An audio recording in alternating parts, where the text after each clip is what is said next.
स्वागत है आप सभी का हमारे YouTube चैनल पर। अगर आप हमारे चैनल पर नए हैं तो प्लीज़ हमारे चैनल को सब्सक्राइब कीजिए। आज की कहानी शुरू करते हैं। आज नैना को जल्दी जल्दी काम करते देख नीरज कहने लगा, नैना आज कहीं जाना है क्या? हाँ नीरज, बहुत दिन से सोच रही हूँ रुचि के पास जाने की, पर टाइम ही नहीं मिलता। कल फ़ोन पर बात हुई थी, काफ़ी परेशान लग रही थी। जब से उसने फ्लैट बदला है मिलना बहुत कम हो गया है। जब उसके पापा इस दुनिया से गए तब गई थी। उसके बाद बच्चों की परीक्षा शुरू हो गई, फिर गांव से मम्मी जी पापा जी आ गए, जाना ही नहीं हुआ।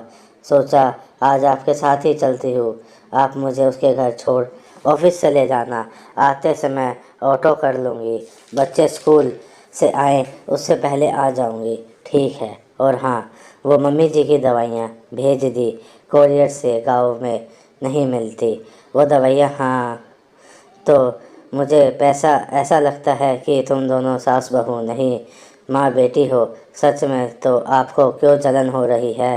कहा नैना हम हंसते हुए गेट लॉक कर गाड़ी में आ बैठ जाती है।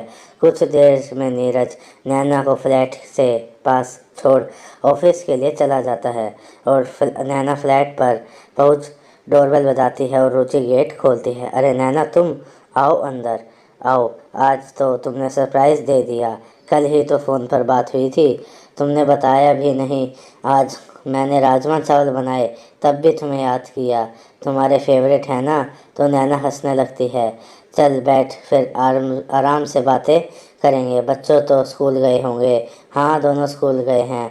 चल चाय बनाकर लाती हूँ। नैना उसके कमरे में आकर आराम से बैठ जाती है। कुछ देर में रुचि चाय और बिस्कुट नमकीन ले आती है। इतने में डोरबेल बजती है तो रुचि दरवाज़ा खोलने जाती है। फिर प्लेट में गर्मा गर्म आलू की सब्जी कचौड़ी ले आती है।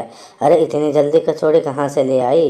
अरे महीना भर पहले यहाँ एक नई दुकान खुली है, उनकी अच्छी जान पहचान के उसके साथ तो फ़ोन कर पर घर दे जाता है, वैसे होम डिलीवरी नहीं करता।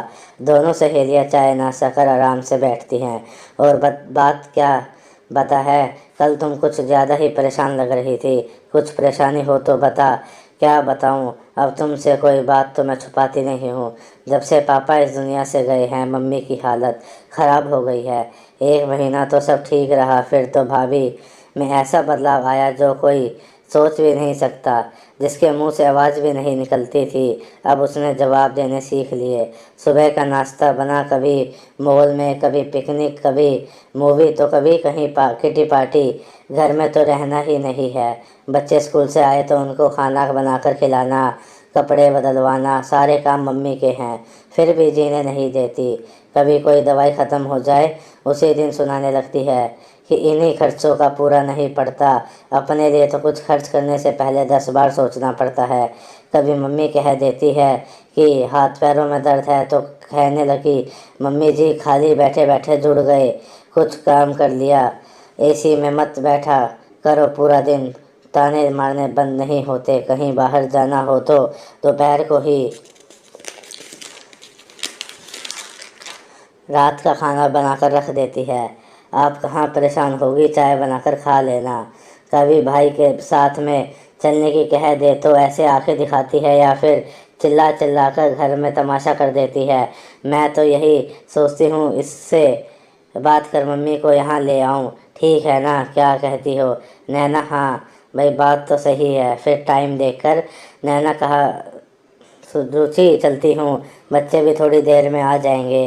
अरे बच्चों को मैं यहीं बस से ले लेती हूँ, पहले मेरे बच्चों को छोड़ फिर तुम्हारे उधर जाती है। कम से कम एक स्कूल का ये तो फ़ायदा है।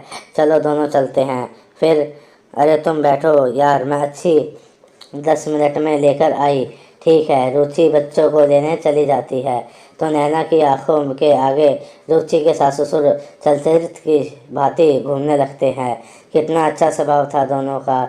सच में आंटी जी तो बेटी की तरह लाड करती थी, कितना काम करवाती थी रुचि के साथ। जब वह प्रेग्नेंट थी, फिर छोटे बच्चे थे, मैंने कितनी मुश्किल से पाले थे अपने बच्चे।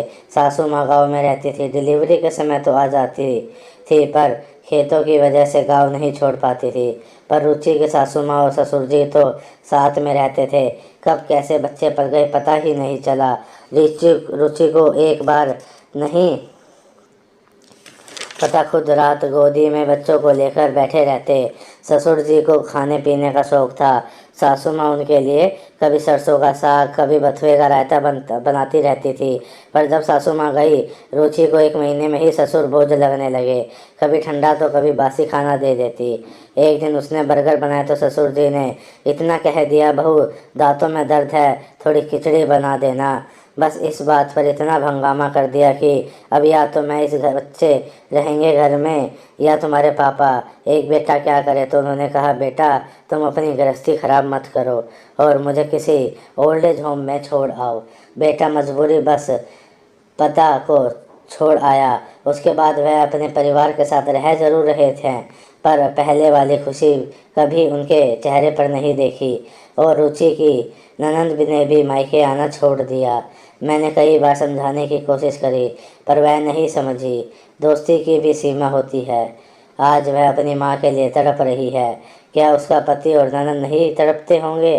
और किसी हक से वह अपनी भाभी को सुना नहीं सकती है, जिसने खुद के ससुर को घर से बाहर निकाल दिया हो।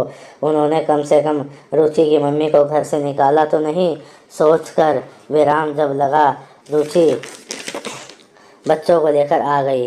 फिर दोनों ने मिलकर बच्चों को खाना खिलाया, फिर खुद खाया।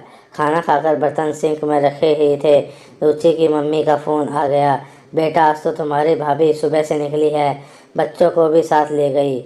मेरा घर में अकेले मन नहीं लग रहा। मम्मी मैं भी अभी आती हूँ। नहीं बेटा तुम मत आना, बहू को बुरा लगेगा। ठीक है मम्मी, मैं कुछ खाने के लिए ऑर्डर कर रही हूँ, पैसे भी पे कर दूँगी, बस आप लेकर खा लेना। फ़ोन रख रुचि की आंखों में आंसू आ जाते हैं। नैना कह दिया, रुचि तुम ऑर्डर करो, मैं तुम्हारे लिए चाय बना कर लाती हूँ। नैना 2 कप बना कर लाती है और रुचि के पास बैठकर कप उसे देती है और 1 कप खुद ले लेती है। रुचि कहती है, देखो नैना, भाभी सबके साथ कैसा व्यवहार कर रही है। उसके मम्मी पापा भी तो हैं। मेरी मम्मी को दुखी करेगी तो उसके मम्मी पापा को भी मेरी बददुआएं लगेगी। तब पता चलेगा जब माता पिता दुखी होते हैं तब कैसा लगता है। तो नैना कहती है, रुचि एक बात कहूँ, बुरा मत मानना, मैं तेरी सहेली हूँ, हमेशा तुम्हें खुश देखना चाहती हूँ, पर तुम्हारी ननंद और ससुर, उनके साथ तुमने जो किया वो ठीक नहीं था। तो रुचि एकदम से नैना की तरफ देखती है और फिर कहती है, शायद नैना तुम सही कह रही हो, मेरी गलती क्यों का भुगतान मेरी माँ को करना पड़ रहा है। मैं आज भी इनसे माफ़ी मांगूंगी और पापा जी को घर लेकर आऊँगी। अच्छा रुचि चलती हूँ। फिर वह बच्चों को लेकर घर आ जाती है। 2 दिन बाद रुचि का फ़ोन आता है, नैना हम सब जाकर पापा जी से माफ़ी मांगकर उन्हें घर ले आए। ये बहुत खुश हैं। आज मेरी ननंद भी आने वाली है, चल फिर करती हूँ फ़ोन। नैना बहुत खुश थी कि उसकी सहेली को अपनी गलती का एहसास हो गया। बस उसके बाद ऐसे ही कभी बच्चों की पढ़ाई, कभी घर के काम, कभी कभी रुचि के बात हो पाती थी। एक दिन उसका फ़ोन आया, वह बहुत खुश थी। नैना अब मेरी मम्मी बहुत खुश रहती है। ये चमत्कार कैसे हुआ? बोली, कई दिन पहले मम्मी की तबीयत ठीक नहीं थी, मम्मी खड़ी नहीं हो पा रही थी, तो भाभी से कहा मेरे लिए चटनी बना दो।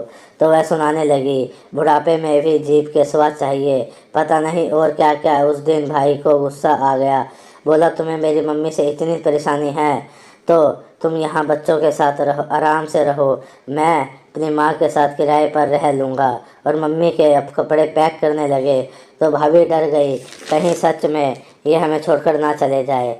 हाथ जोड़कर माफ़ी मांगी कि आगे से मम्मी जी के साथ ऐसा व्यवहार नहीं करूँगी। तो भाई ने प्यार से समझाया कि देखो हमारी भी बेटा है, कल को उसकी पत्नी है तुम्हारे साथ ऐसा व्यवहार कर सकती है, बेटे को कैसे कुछ कह पाओगी जब वो अपनी दादी के साथ बचपन में ऐसा व्यवहार देखेगा। सच में भाभी तो एकदम बदल गई। सच में आज मैं अपनी मम्मी के लिए बहुत खुश हूँ। नैना फ़ोन रख कर सोचती है कि दुनिया का कैसा दस्तूर है, अपने माता पिता के लिए जो भावना रखते हैं, अगर वही सास ससुर के लिए रखे तो वृद्धाश्रम खोलने की ज़रूरत ही नहीं पड़ेगी। दोस्तों, अगर आपको कहानी कैसी लगी तो प्लीज़ कमेंट करके हमें ज़रूर बताइएगा। और अगर आपने अभी तक हमारा चैनल सब्सक्राइब नहीं किया है तो इसे जाकर सब्सक्राइब कीजिए। धन्यवाद आप सभी का हमारे वीडियो को देखने के लिए।